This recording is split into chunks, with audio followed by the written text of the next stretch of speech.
What's up, YouTube? This is your girl, Netta's Destiny. Um, I just thought I'd make another video, y'all, because I just woke up not too long ago. And I'm still at this Waffle House because guess what? My baby's still working. Now, don't get me wrong. I know y'all asking probably why I'm up here at this Waffle House. But I'm going to give you direct answer right now because I'm going to try to keep it as real as possible. Reason why I'm up here is because I am dedicated sometimes of being up here kicking it with my dude while he's at work, and when he comes to the car, I get time with him and we talk and we chat. Then he goes back in there and works again. Now, when I was working, I never had time to get up here. We always would talk while I was at work, he was at work, and we were on our breaks. You know what I'm saying? And I worked all the way in Plano. Now, I had just had to leave my job in Plano to start a new job this coming up week down here, but it's going to be by DFW Airport. Now, if y'all don't know, I stay in Dallas. I am originally from Portland, Oregon. I just had a birthday. My dude did too. His birthday was the 31st, and mine was January 1st. I am 32 years of age. I'm a cancer survivor of 9 years. I am highly anemic as well. I have two sons, David and Amari. One is about to be 15, and the other one, I believe, is 10 or 11. We were separated when I was young, and they stay in my family. They're with my aunt and uncle right now, and they are adopted by them, and they are doing very well. Um, I love them very much, and I hope they and pray that they know that, and one day that they'll make a decision that they'll want to come and see me when I get my whole life straight. Now, you guys, I ain't gonna lie to you. My life is not the way I want it to be right now, and it's not the way I planned it. It's all working according to what God is planning.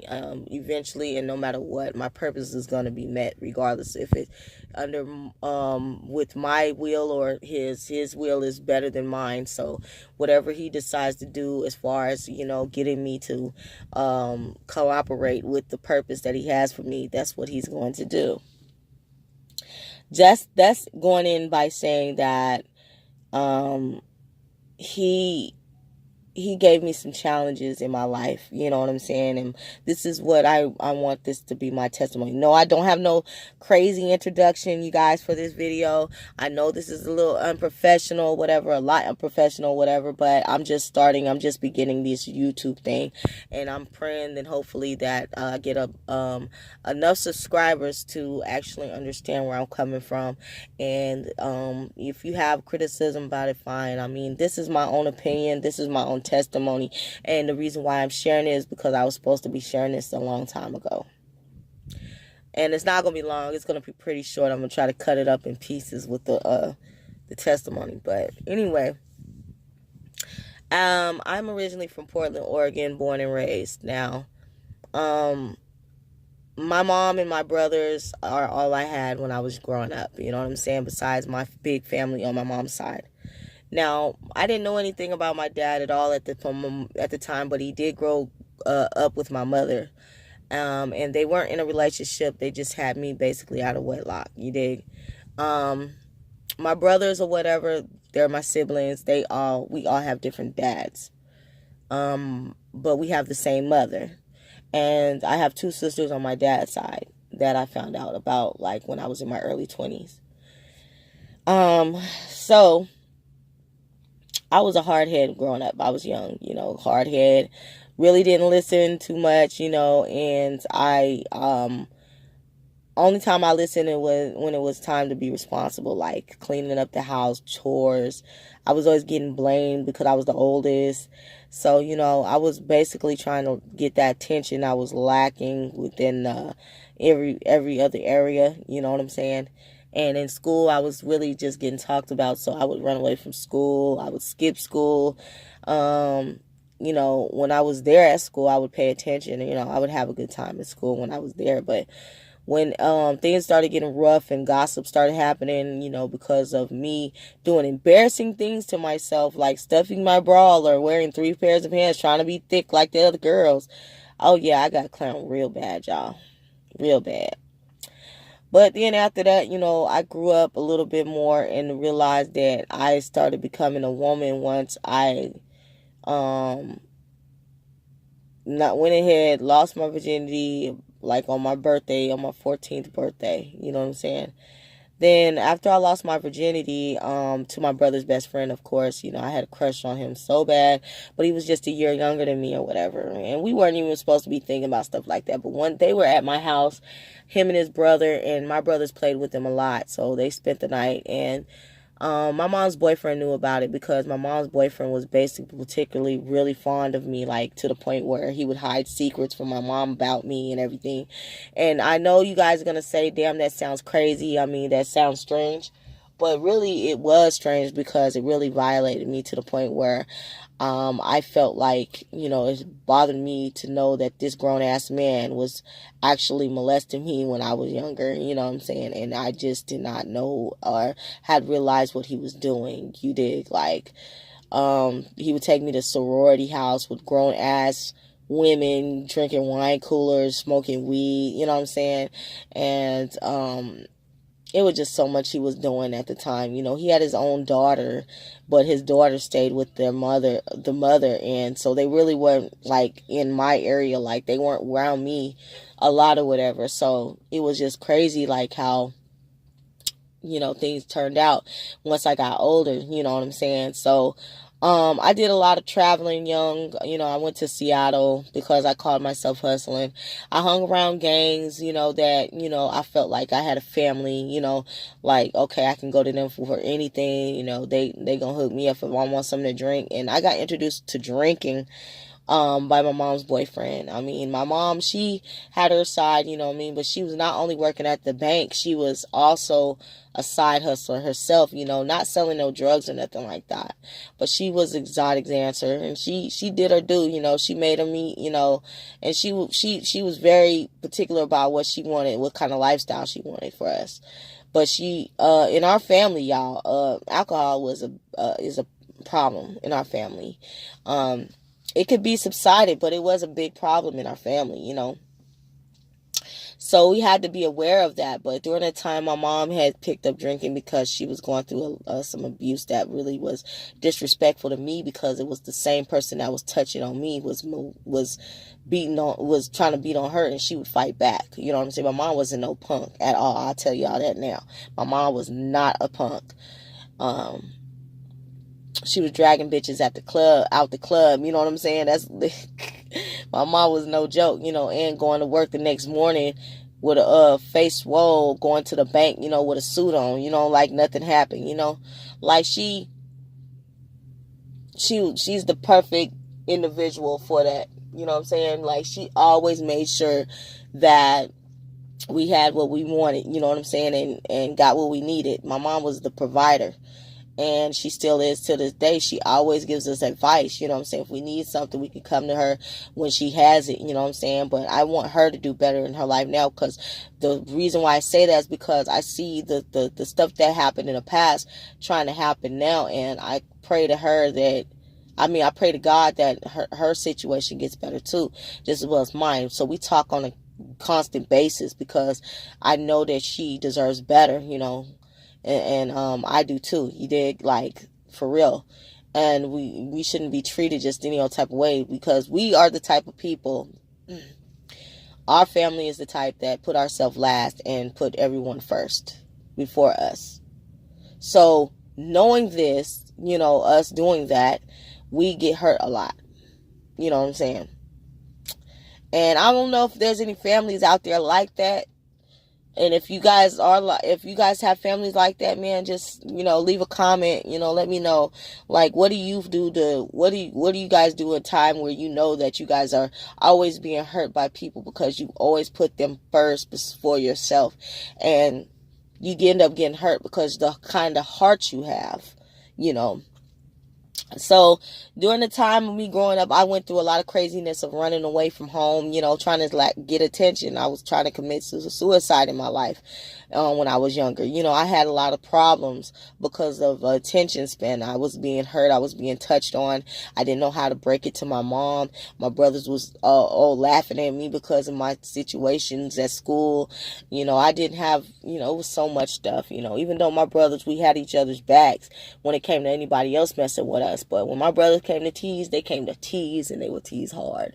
And we would end up always fighting and stuff like that in the house. And I was the one that had to be the woman of the house while my mom was at work. You know what I mean? I had to clean up, make sure my brothers took a bath, make sure they brushed their teeth, make sure they did everything they were supposed to do. Now, when I got older or whatever, I decided, hey, you know what? I don't want to just stay in Portland. I'm going to move somewhere else. I'm going to go somewhere. By this time, you know, I was about like 16 years old. Me and my brothers got separated because of some of the decisions that were made based on my mom's decisions to be happy. She wanted to be happy. You know, I couldn't take that from her, but we still were young and we still needed guidance. You know what I'm saying? And because we were about to lose the house or whatever, we all had separated. And she had offered us to come stay with her, but it wasn't enough room for us. It was like a 2-bedroom apartment.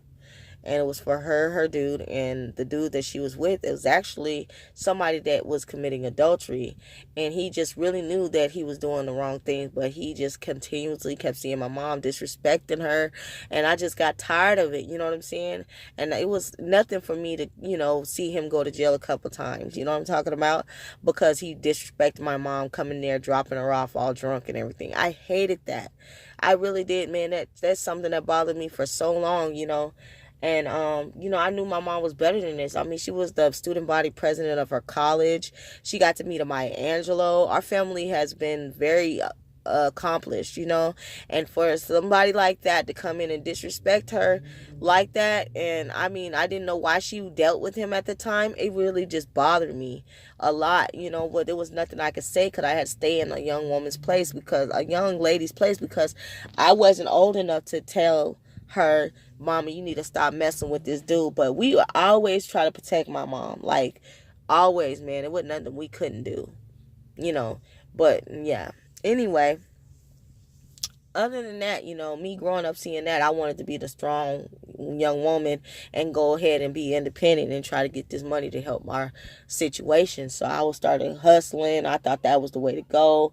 I was hustling, trying to get that money so I could, you know, feed my family, get things right with that.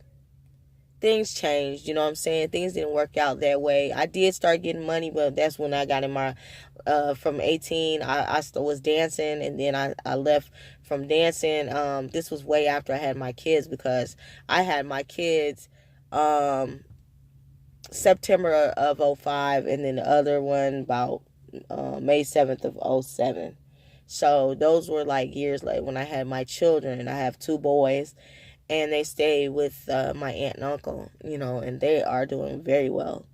But as far as I go, y'all, yeah, I had came down to Dallas later on during my experience of making money and all that stuff. Found out I had family down here. First got down here, man, got raped by a New Orleans dude that just mistaken me to be some type of hungry hippo hoe or something, because I really didn't know what he was thinking.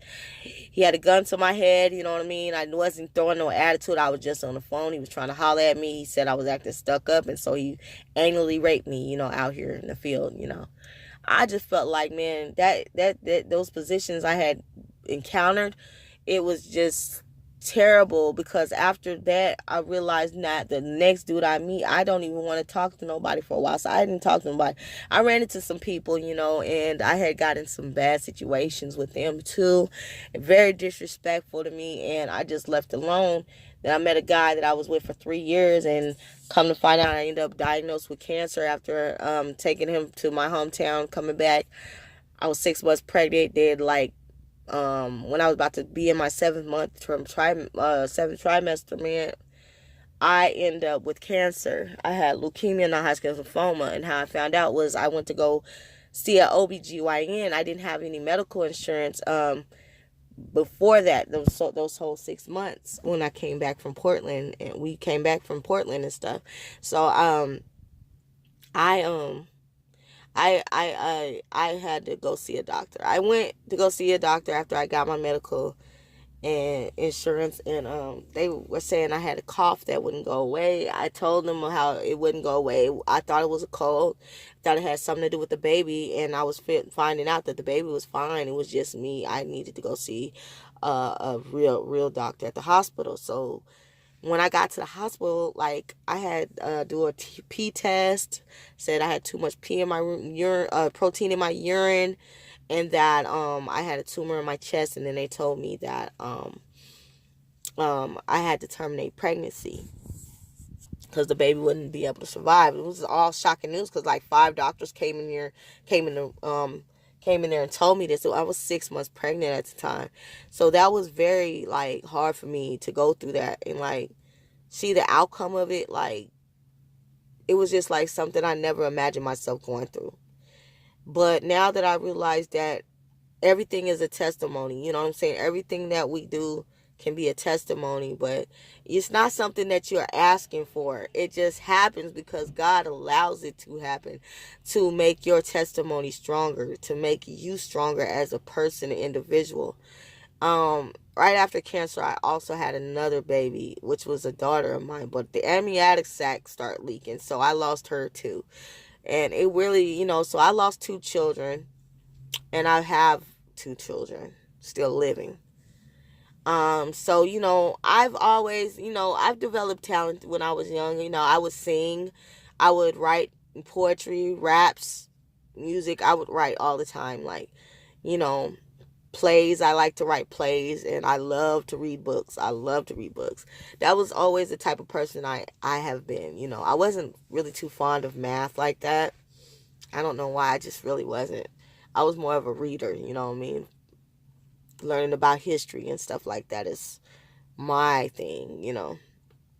But growing up, like I said, I never knew that my testimony would be that I survived 9 years free of being in remission from cancer.